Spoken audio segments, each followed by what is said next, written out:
जगत में प्रत्येक व्यक्ति को किसी ना किसी प्रकार की निर्बलता अवश्य होती। जैसे कोई बहुत तेजी से दौड़ नहीं पाता तो कोई अधिक भार नहीं उठा पाता, कोई असाध्य रोग से पीड़ित रहता है तो कोई पढ़े हुए पाठों को स्मरण में नहीं रख पाता। ऐसे अनेकों उदाहरण और भी हैं।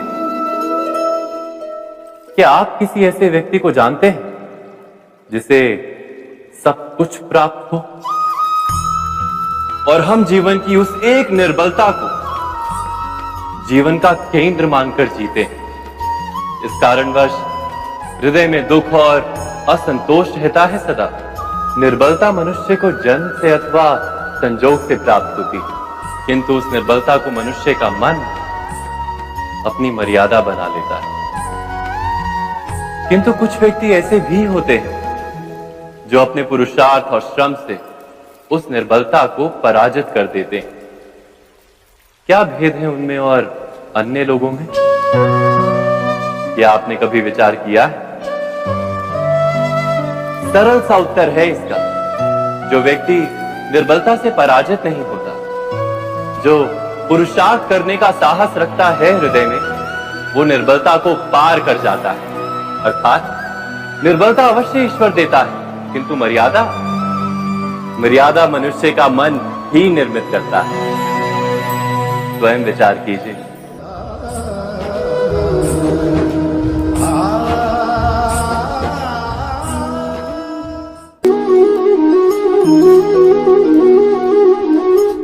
भविष्य का दूसरा नाम है संघर्ष। हृदय में आज इच्छा होती है और यदि पूर्ण नहीं हो पाती तो हृदय भविष्य की योजना बनाता है। भविष्य में इच्छा पूर्ण होगी ऐसी कल्पना करता रहता है, किंतु जीवन ना तो भविष्य में है ना अतीत में। जीवन तो इस क्षण का नाम, अर्थात इस क्षण का अनुभव ही जीवन का अनुभव। पर हम ये जानते हुए भी इतना सा सत्य समझ नहीं पाते। या तो हम बीते हुए समय के स्मरणों को घेर कर बैठे रहते, या फिर आने वाले समय के लिए हम योजनाएं बनाते रहते हैं और जीवन जीवन बीत जाता है। एक सत्य यदि हम हृदय में उतार लें कि ना हम भविष्य देख सकते हैं, ना ही भविष्य निर्मित कर सकते हैं, हम तो केवल धैर्य और साहस के साथ भविष्य को आलिंगन दे सकते हैं, स्वागत कर सकते हैं भविष्य का। तो क्या जीवन का हर पल जीवन से नहीं भर जाएगा? स्वयं विचार कीजिए।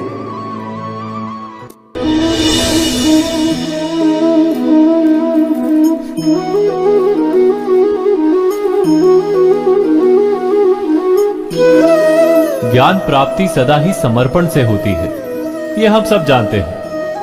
किंतु समर्पण का वास्तविक महत्व क्या है? क्या हमने कभी विचार किया? मनुष्य का मन सदा ही ज्ञान प्राप्ति में विभिन्न बाधाओं को उत्पन्न करता है। कभी किसी अन्य विद्यार्थी से ईर्ष्या हो जाती है, कभी पढ़ाए हुए पाठों पर संदेह जन्मता है और कभी गुरु द्वारा दिया गया दंड मन को अहंकार से भर देता है। नहीं, क्या ऐसा नहीं होता? न जाने कैसे कैसे विचार मन को भटकाते हैं और मन की इसी अयोग्य स्थिति के कारण हम ज्ञान प्राप्त नहीं कर पाते। मन की योग्य स्थिति केवल समर्पण से निर्मित होती है। समर्पण मनुष्य के अहंकार का नाश करता है। ईर्ष्या, महत्वाकांक्षा आदि भावनाओं को दूर कर हृदय को शांत करता है और मन को एकाग्र करता है। वास्तव में ईश्वर की सृष्टि में ना ज्ञान की मर्यादा है ना ज्ञानियों की। गुरु दत्तात्रेय ने तो गाय और श्वान से भी ज्ञान प्राप्त कर लिया था। अर्थात विषय ब्रह्म ज्ञान का हो या जीवन के ज्ञान का या गुरुकुल में प्राप्त होने वाले ज्ञान का, उसकी प्राप्ति के लिए गुरु से अधिक महत्व है उस गुरु के प्रति हमारा समर्पण। क्या यह सत्य नहीं?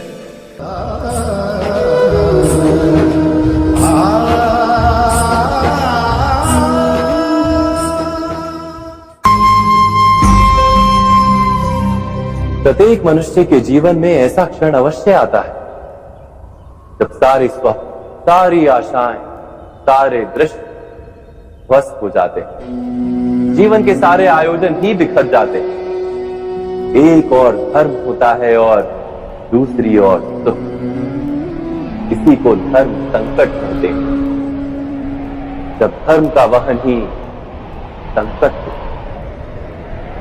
और धर्म का त्याग ही सुख हो।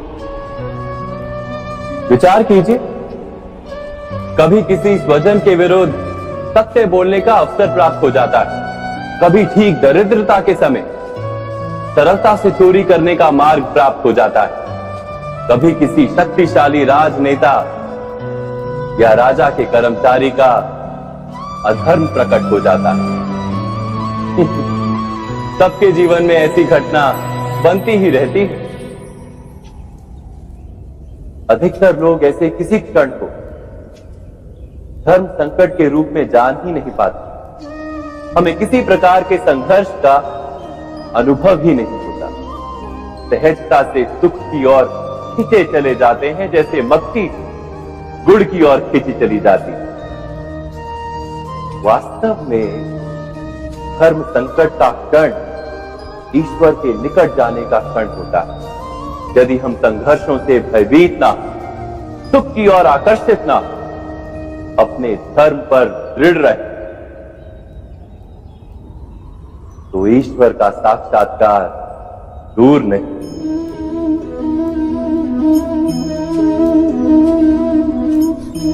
पवन से युद्ध करने वाला पत्ता यदि पेड़ से गिरता है तो भी आकाश की ओर उठता है।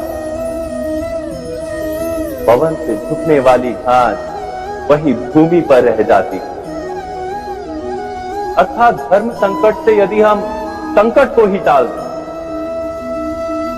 तो सुख तो मिलता है, जीवन बढ़ता है, किंतु क्या चरित्र नहीं टूटता? क्या आत्मा दरिद्र नहीं हो जाती? क्या ईश्वर से अंतर नहीं हो जाता? स्वयं विचार कीजिए। दो व्यक्ति जब निकट आते हैं तो एक दूसरे के लिए सीमाएं और मर्यादाएं निर्मित करने का प्रयत्न अवश्य करते हैं। हम यदि सारे संबंधों पर विचार करें तो देखेंगे कि इन सारे संबंधों का आधार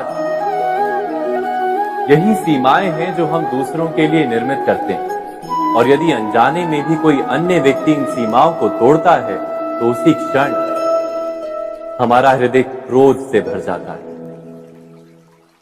इन सीमाओं का वास्तविक रूप क्या है? क्या हमने कभी विचार किया?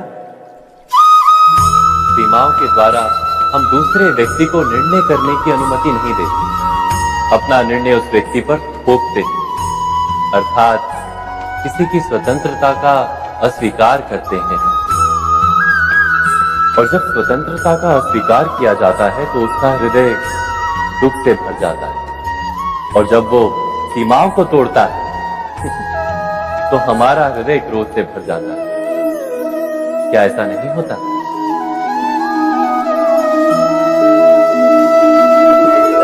पर यदि एक दूसरे की स्वतंत्रता का सम्मान किया जाए तो किसी मर्यादाओं या सीमाओं की आवश्यकता ही नहीं होती। अर्थात जिस प्रकार स्वीकार किसी संबंध का देह है, क्या वैसे ही स्वतंत्रता किसी संबंध की आत्मा नहीं? स्वयं विचार कीजिए। सबके जीवन में ऐसा प्रसंग अवश्य आता है कि सत्य कहने का निश्चय होता है हृदय में, किंतु मुख से सत्य निकल नहीं पाता। कोई भय मन को घेर लेता है। किसी घटना अथवा प्रसंग के बारे में बात करना या फिर स्वयं से कोई भूल हो जाए उसके बारे में कुछ बोलना, क्या ये सत्य है? नहीं, ये तो केवल तथ्य है। अर्थात जैसा हुआ था वैसा केवल बोल देना सामान्य सी बात है। किंतु कभी कभी उस तथ्य को बोलते हुए भी भय लगता है। कदाचित किसी दूसरे की भावनाओं का विचार आता है मन, दूसरे को दुख होगा ये भय भी शब्दों को रोकता है। तो ये सत्य क्या है? क्या हमने कभी विचार किया है? जब भय रहते हुए भी कोई तथ्य बोलता है तो वो सत्य कहलाता है। वास्तव में सत्य कुछ और नहीं, केवल निर्भयता का दूसरा नाम है। और निर्भय होने का कोई समय नहीं होता, क्योंकि निर्भयता आत्मा का स्वभाव है। अर्थात क्या प्रत्येक क्षण सत्य बोलने का क्षण नहीं होता?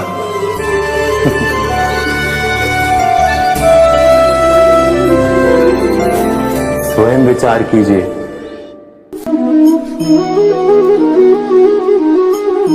श्रेष्ठता का क्या अर्थ है? श्रेष्ठता का अर्थ है दूसरों से अधिक ज्ञान प्राप्त करना। अर्थात मूल्य इस बात का नहीं कि स्वयं कितना ज्ञान प्राप्त किया, मूल्य इस बात का है कि प्राप्त किया हुआ ज्ञान अन्य लोगों से कितना अधिक है। अर्थात श्रेष्ठता की इच्छा ज्ञान प्राप्ति को भी एक स्पर्धा बना देती है। और स्पर्धा में विजय अंतिम कब होती है?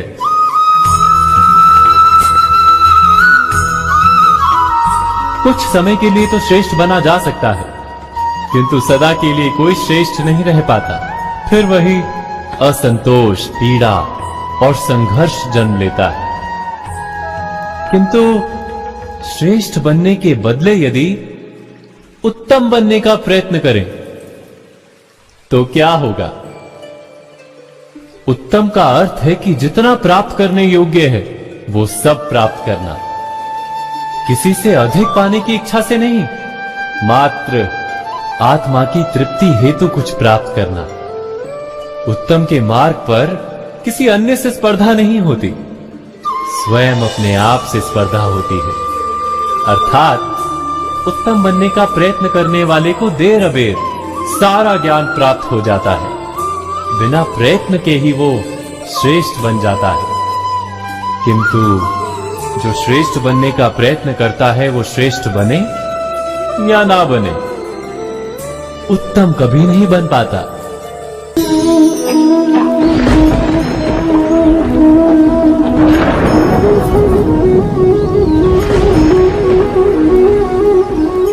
सपनों और पूर्वाभासों के आधार पर हम भविष्य के सुख दुख की कल्पना करते हैं। भविष्य के दुख का कारण दूर करने के लिए हम आज योजना बनाते हैं।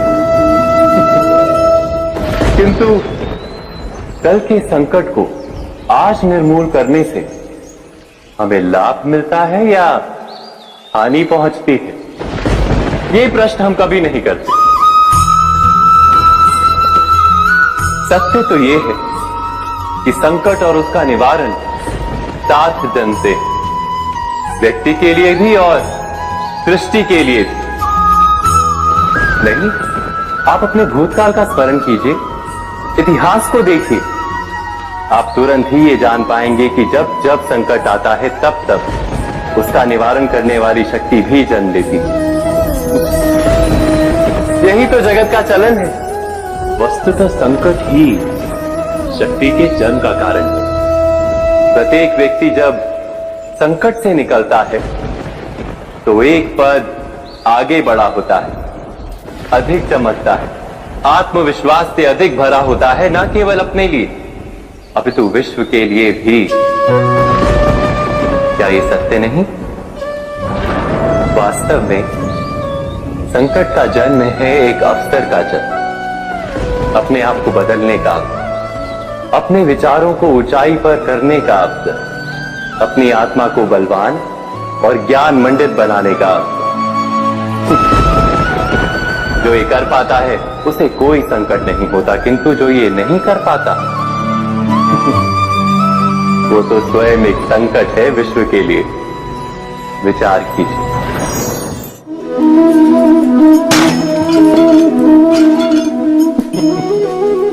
स्वयं विचार कीजिए।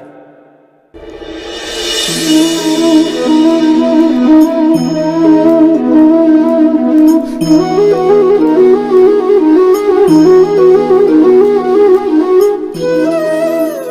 का हर क्षण निर्णय का क्षण होता है। प्रत्येक पद पर दूसरे पद के विषय में कोई निर्णय करना ही पड़ता है और निर्णय अपना प्रभाव छोड़ जाता है। आज किए गए निर्णय भविष्य में सुख अथवा दुख निर्मित करते हैं, ना केवल अपने लिए, अपने परिवार के लिए भी, आने वाली पीढ़ियों के लिए भी। जब कोई दुविधा सामने आती है तो मन व्याकुल हो जाता है, अनिश्चय से भर जाता है। निर्णय का वो क्षण युद्ध बन जाता है और मन बन जाता है युद्ध भूमि। अधिकतर निर्णय हम दुविधा का उपाय करने के लिए नहीं, केवल मन को शांत करने के लिए लेते हैं। पर क्या कोई दौड़ते हुए भोजन कर सकता है? नहीं। तो क्या युद्ध से जूझता हुआ मन कोई योग्य निर्णय ले पाएगा? वास्तव में शांत मन से जब कोई निर्णय करता है तो अपने लिए सुखद भविष्य बनाता है, किंतु अपने मन को शांत करने के लिए जब कोई निर्णय करता है तो वो व्यक्ति भविष्य में अपने लिए कांटों भरा वृक्ष लगाता है। स्वयं विचार कीजिएगा।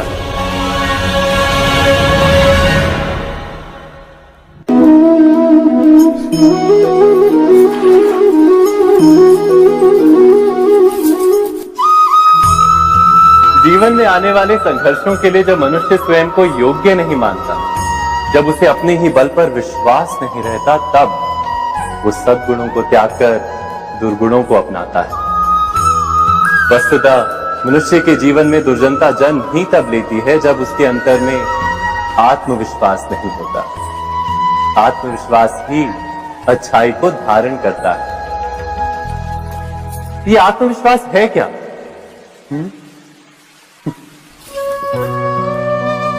जब मनुष्य ये मानता है कि जीवन का संघर्ष उसे दुर्बल बनाता है, तो उसे अपने ऊपर विश्वास नहीं रहता। वो संघर्ष के पार जाने के बदले संघर्ष से छूटने के उपाय ढूंढने लगता है। किंतु जब वो ये समझता है कि ये संघर्ष उसे अधिक शक्तिशाली बनाते, ठीक जैसे व्यायाम करने से देह की शक्ति बढ़ती है, तो प्रत्येक संघर्ष के साथ उसका उत्साह बढ़ता है। अर्थात आत्मविश्वास और कुछ भी नहीं, मन की स्थिति जीवन को देखने का दृष्टिकोण मात्र है, और जीवन का दृष्टिकोण तो मनुष्य के अपने वश में होता है। स्वयं विचार कीजिए।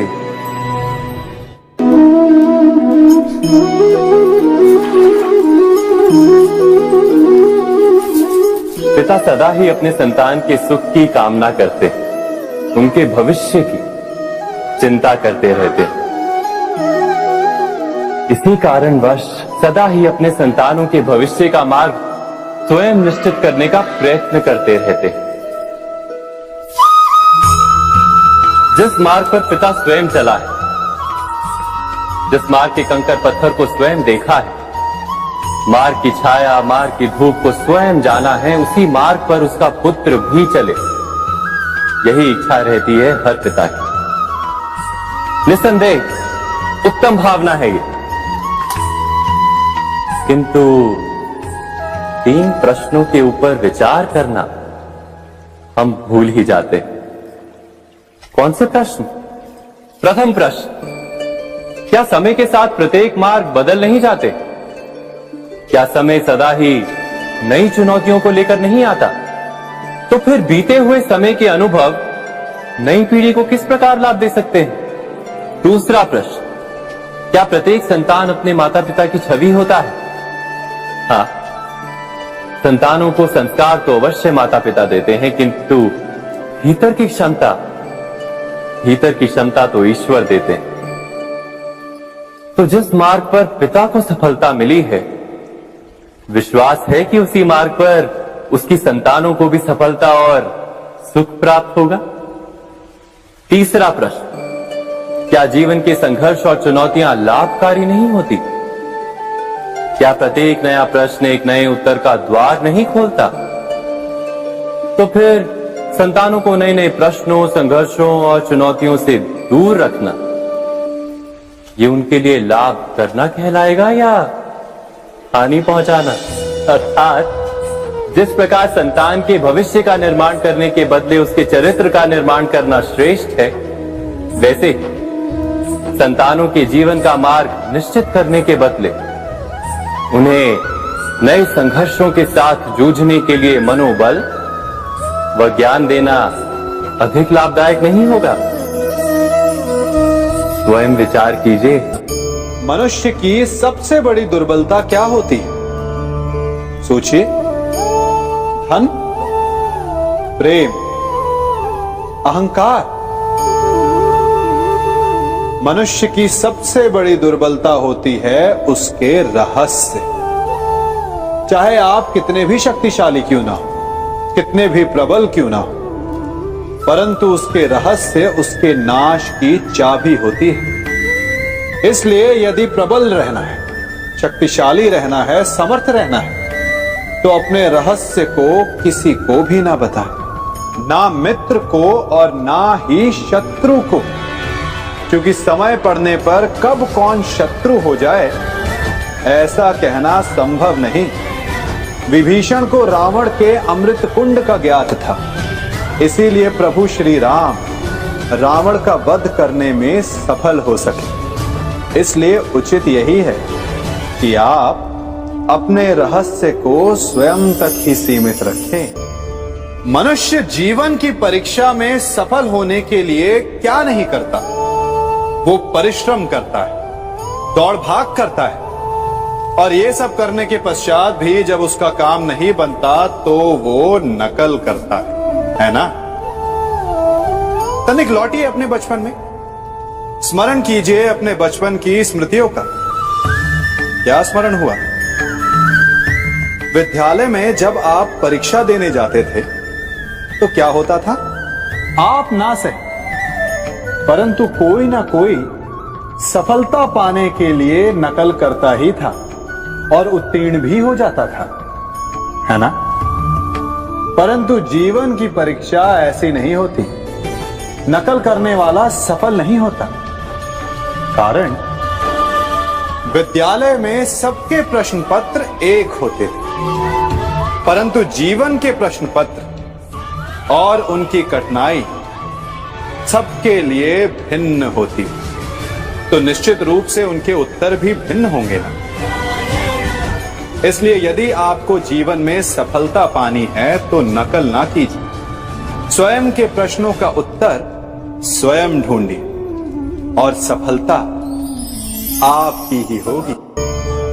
मनुष्य का जीवन हार और जीत, विजय और पराजय, सफलता और असफलता के मध्य झूलता रहता है।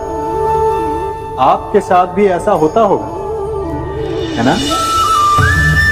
जब आप सफल होते हैं, किसी चुनौती पर विजय पाते हैं, तो मन प्रसन्नता से आनंद के उपवन में झूमने लगता है, और जब आप असफल होते हैं तब मन दुख और पीड़ा के सागर में डूबने लगता है। परंतु वास्तव में सफलता और असफलता है क्या? तनिक ध्यान से सोचिए। ये केवल हमारी मनोस्थिति मात्र है। हमारी पराजय तब नहीं होती जब हमारा शत्रु विजय प्राप्त कर ले। हमारी पराजय तब होती है जब हम पराजय स्वीकार कर लें। हम असफल तब नहीं होते जब हम लक्ष्य ना पा सके।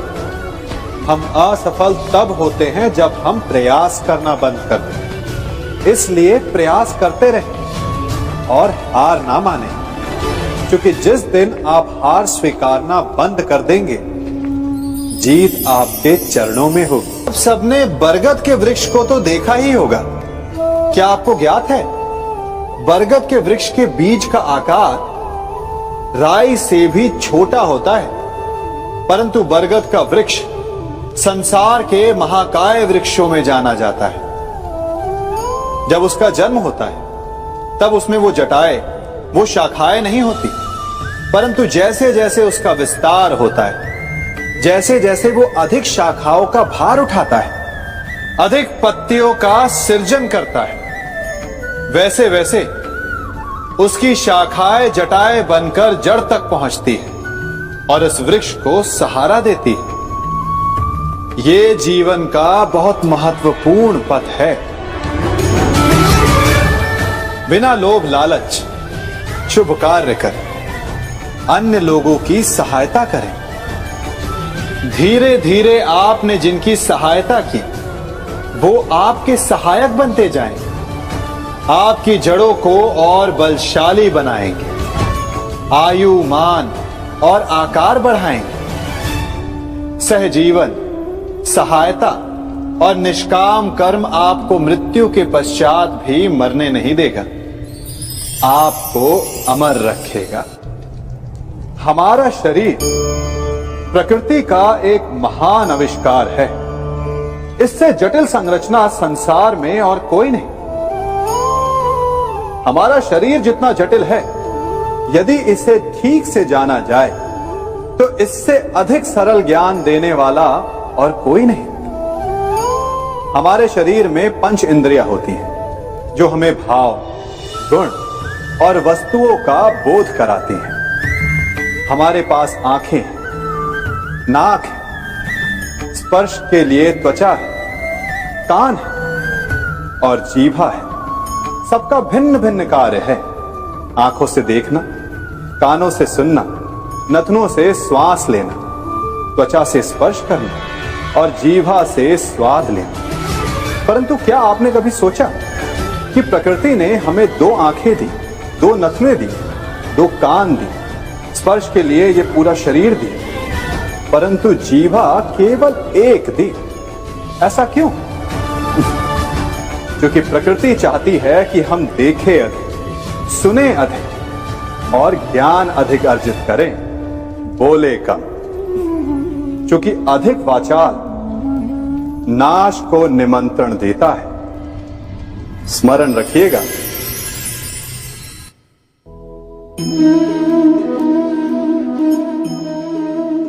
ये सदा यही कहते आए कि यदि आगे बढ़ना है तो अपनों का साथ दो। सत्य कहते हैं, अपनों का साथ देना ही चाहिए, परंतु साथ देने से पूर्व ये अवश्य पहचान लेना चाहिए कि अपने हैं कौन। क्या अपने वही होते हैं जिनके साथ हमारा रक्त संबंध होता है, या अपने मित्र?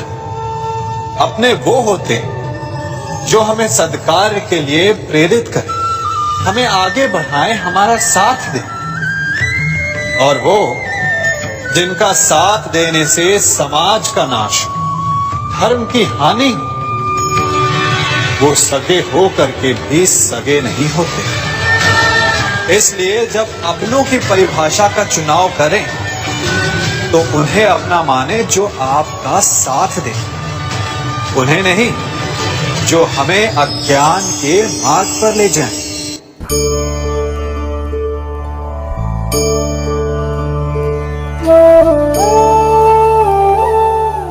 आप जिनसे प्रेम करते हैं सदा उनके समीप रहना चाहते हैं, नहीं चाहते कि कभी अपनों से दूर होना पड़े, बिछड़ना पड़े। परंतु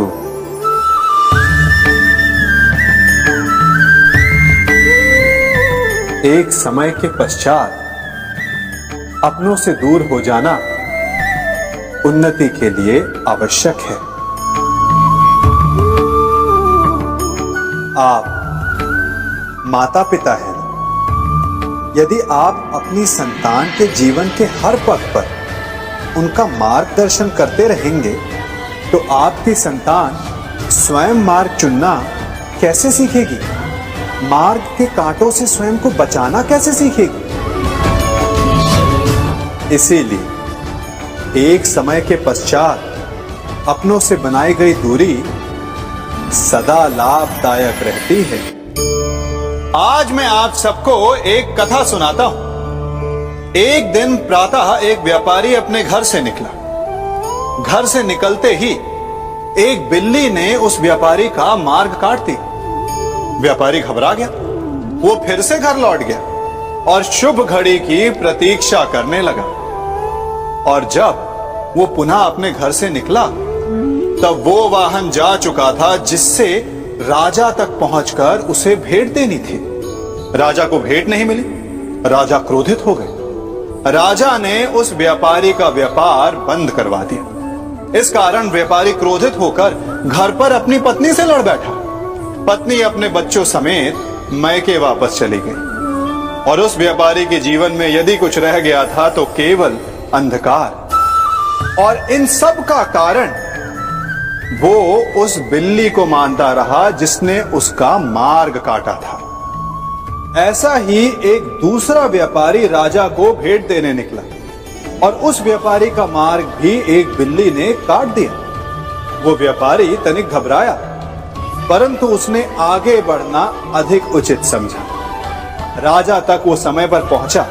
उसने राजा को भेंट दी। राजा प्रसन्न हुए और राजा ने व्यापारी को अपना व्यापार बढ़ाने की अनुमति दी, स्वर्ण आभूषण दी।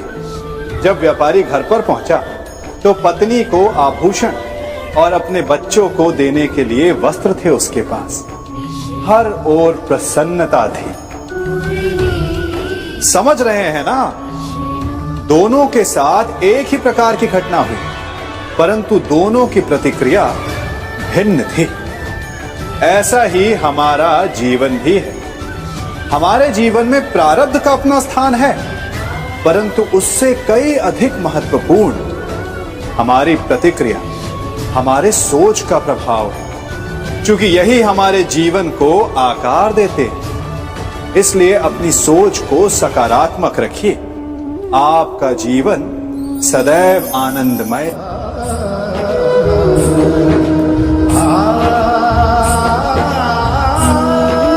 हम सभी अपने जीवन में कोई ना कोई कार्य करते हैं। कार्य करते हैं तो थकान की अनुभूति होती है और यदि थकान ना उतरे तो कार्य करने का मन नहीं करता। हम आशा करते हैं कि कदाचित एक दिन में 24 के स्थान पर 26 घंटे होते तो आराम करने के लिए हमें और अधिक समय मिल जाता। हमें ऐसा अनुभव होता है कि हम बहुत अधिक कार्य कर रहे हैं, है ना? परंतु क्या आपने कभी सोचा कि जो लोग संसार में सफल हैं उनके पास भी सफल होने के लिए दिन में केवल 24 घंटे थे? तो फिर वो सफल क्यों है? इसका एक छोटा सा रहस्य है। वो कार्य चुनते हैं जो उन्हें प्रिय है, जिसे करने में उन्हें आनंद आता है। उन्हें लगता ही नहीं कि वो कार्य कर रहे हैं, उन्हें लगता है कि वो प्रतिपल आनंद मना रहे हैं। और जब आप आनंद मनाते हैं तो थकान कैसी? इसलिए यदि आप जीवन में कोई भी कार्य करें तो वो आपके मन को भाना चाहिए, या जो कार्य आप कर रहे हैं उसे अपने मन को भा देने दो। सफलता आपको मिलेगी। कभी सोचा है हमारा जीवन भी उस रेत की घड़ी की भांति है? जो रेत नीचे गिर चुकी है वो हमारा अतीत है, जो अब भी ऊपर है वो हमारा आने वाला भविष्य है, और वर्तमान ये संकुचित स्थल है जहां से धीरे धीरे करके रेत गिर रही है। अर्थात हमारे पास जीने के लिए यही एक क्षण है। उसका उपयोग कैसे करना है ये हम पर निर्भर करता है। जो बीत गया उसका दुख मनाना है, या जो भविष्य में होने वाला है उसकी प्रतीक्षा में क्रोध करना है। सब कुछ करने के लिए यही एक क्षण है। प्रसन्न रहना है तो उसके लिए भी यही एक पल है। प्रतीक्षा करते रहोगे तो ये पल भी भूतकाल में बदल जाएगा। इसलिए आनंद के लिए, परोपकार के लिए प्रतीक्षा ना कीजिए, आपके पास जो पल है उनका भरपूर सदुपयोग कीजिए, क्योंकि इस घड़ी को पलटकर आप फिर से समय अवश्य गिन सकते हैं, परंतु अपना बीता हुआ समय आप वापस नहीं लौटा पाएंगे। मनुष्य भी बड़ा विचित्र प्राणी है। अपनों से नीचे के स्तर के लोगों को वो हे दृष्टि से देखता है, उनका उपहास उड़ाता है, उनसे बार बार कहता है कि तुम्हारा कुछ नहीं हो सकता, तुम भविष्य में कुछ नहीं कर पाओगे। जब मनुष्य के पास धन, संपत्ति, मान होता है तो वो दूसरों का आदर नहीं करता, परंतु वो एक बात भूल जाता है कि उससे भी अधिक शक्तिशाली कोई अस्तित्व में है, और वो है समय। काल काल अपना चक्र कब बदलेगा ये कोई नहीं जानता। समय अपनी करवट कब लेगा ये कोई नहीं जानता। कोयला भी समय के साथ साथ हीरे में परिवर्तित हो जाता है। इसलिए जीवन में कभी भी किसी का भी उपहास नहीं उड़ाना चाहिए।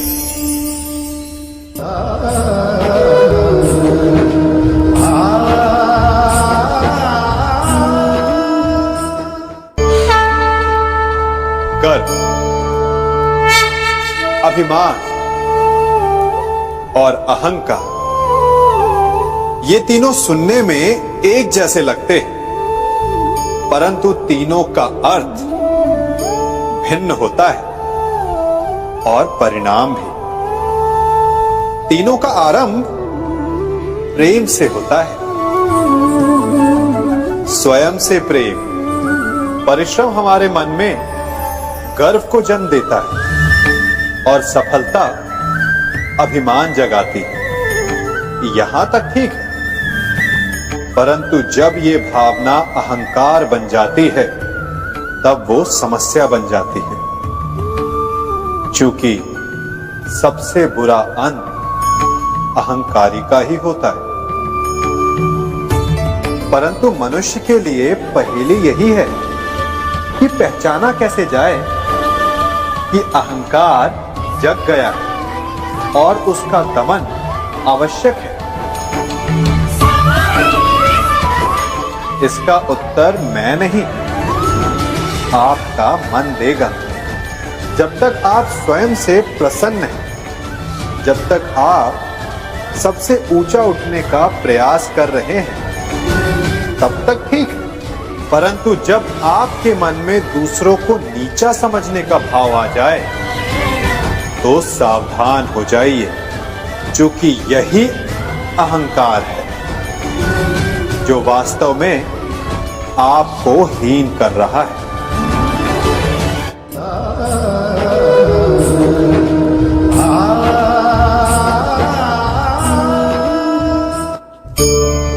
आज मैं आप सबको एक कहानी सुनाता हूं। एक दिन गोकुल में दो व्यापारी आए। एक व्यापारी शहद का था, बड़ा मीठा शहद था उसका, परंतु वो गोकुल में टिक नहीं पाया। उसके व्यापार ने घाटा खाया और शीघ्र ही वो गोकुल छोड़कर चला गया। और दूसरा व्यापारी मिर्च का था। पहले दिन वो एक पोटली लाया और दूसरे ही दिन वो पूरी बैलगाड़ी भर कर लाया, और धीरे धीरे पूरी मथुरा में उसकी धाक जम गई। मुझे बड़ा आश्चर्य हुआ, तो मैंने बाबा से पूछा कि ऐसा क्यों कि एक मीठे शहद का व्यापारी कंगाल हो गया और एक मिर्च का व्यापारी धीरे धीरे नगर सेठ बन गया। बाबा मुस्कुराए और उन्होंने कहा कि मीठी बोली बोलने वाले की तीखी मिर्च भी बिक जाती है, और जो कड़वी बोली बोलता है उसका मीठा शहद भी नहीं बिकता। वाह, कितने उत्तम विचार हैं उनके, और उचित ही है। मनुष्य अपने जीवन में सदैव अपने वचनों से उठता है और अपने वचनों से ही गिरता है। इसलिए अपने जीवन में सदैव मीठी बोली बोलने का प्रयास कीजिए आपका जीवन सरल हो जाएगा। मनुष्य की सबसे बड़ी दुर्बलता क्या होती है? सोचिए। धन, प्रेम, अहंकार। मनुष्य की सबसे बड़ी दुर्बलता होती है उसके रहस्य। चाहे आप कितने भी शक्तिशाली क्यों ना हो, कितने भी प्रबल क्यों ना हो, परंतु उसके रहस्य उसके नाश की चाबी होती है। इसलिए यदि प्रबल रहना है, शक्तिशाली रहना है, समर्थ रहना है, तो अपने रहस्य को किसी को भी ना बताएं, ना मित्र को और ना ही शत्रु को, क्योंकि समय पड़ने पर कब कौन शत्रु हो जाए ऐसा कहना संभव नहीं। विभीषण को रावण के अमृत कुंड का ज्ञात था, इसीलिए प्रभु श्री राम रावण का वध करने में सफल हो सके। इसलिए उचित यही है कि आप अपने रहस्य को स्वयं तक ही सीमित रखें।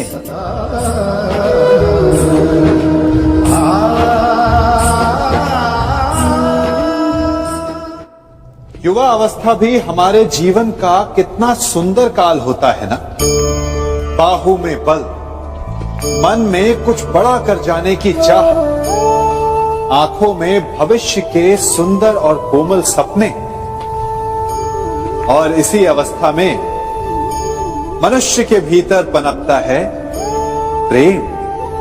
किसी को देखकर उस पर मन मोहित हो जाता है और फिर मनुष्य अपना सब कुछ उस पर न्यौछावर कर देना चाहता है। फिर प्रेम की परिणति होती है विवाह में। क्यों? सबको अपने खट्टे मीठे संस्मरण स्मरण हुआ है ना। परंतु यहीं से अधिकतर माता पिता और संतान के मध्य विचारों का विरोध प्रारंभ हो जाता है। संतान को लगता है कि उसका चुना जीवन साथी ही उसके लिए उपयुक्त है, और माता पिता को लगता है कि संतान अनजाने में भूल कर रही है। संतान का तर्क होता है कि उसे विवाह किससे करना है, ये उसका अधिकार है, और माता पिता का तर्क ये होता है कि अब भी जीवन साथी चुनने की समझ संतान में है ही नहीं। तो इस अवरोध को काटा कैसे जाए, उचित निर्णय कैसे लिया जाए?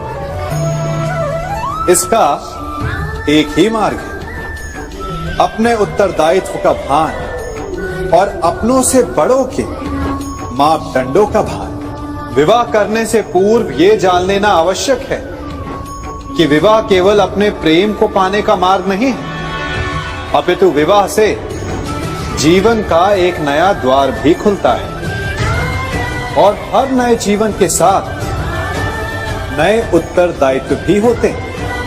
और यदि इन उत्तरदायित्वों को समझकर निर्णय लिया जाए तो विश्वास कीजिए आपका दाम्पत्य जीवन आनंद से भरा रहेगा, और आपको कभी ये पछतावा नहीं होगा कि आपने कोई अनुचित निर्णय लिया। सागर का जल वाष्प बनकर उड़ता है, तब वो हमें दिखाई नहीं देता।